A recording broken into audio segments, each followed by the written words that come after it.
My name is Jamie. I come from San Diego, California.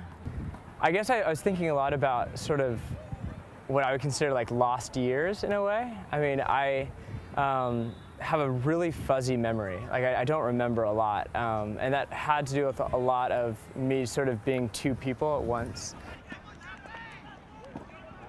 I think I remember just the sort of secrecy of trying to hide my attraction to guys. That, you know, growing up in a family of faith is really difficult to own up to it. And so one side of me was always on the side that, you know, fared with my parents and my faith and all of that, and the other side was me trying to figure this other side out that was emerging and you know, quickly coming to be. And I would drive up to LA like, you know, 18 or 19, and really it was such foreign territory. I mean, it was only a couple hours away, but it was just such a new world. And so here I'm like trying to navigate by myself, getting into Hollywood, you know, and trying to figure out what I was doing there, and being scared out of my mind. I would sit in that car and rationalize that, saying it's okay, it's normal, like you'll be fine. And then the other side was saying you are doing something so evil and deceitful and nobody knows about this.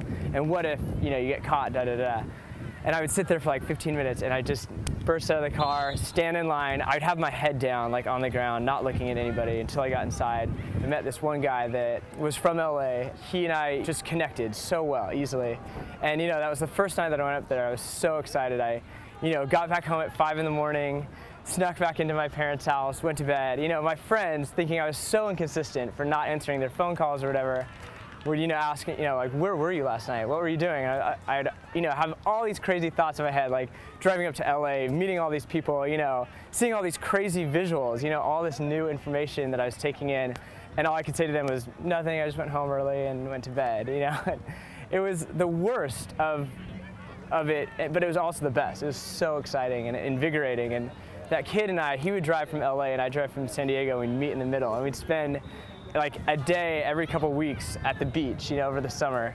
And it felt so wrong, and yet it was so wonderful. It was like the first real connection, the first real love, you know. But it was one of those things where it was so hidden, and we actually got caught by my friends. We were going to a concert. Admittedly, it was a Britney Spears concert. And I thought, there's no way my friends will ever find out about this. So I told them I'm gonna go and hang out with this friend and help him move in LA.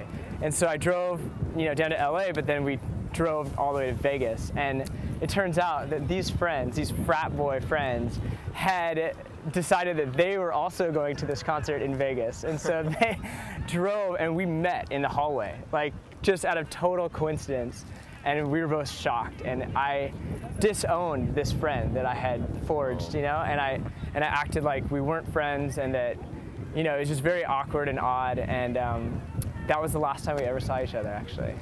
That was like the last time he realized that I just didn't have it together enough, and we never talked since.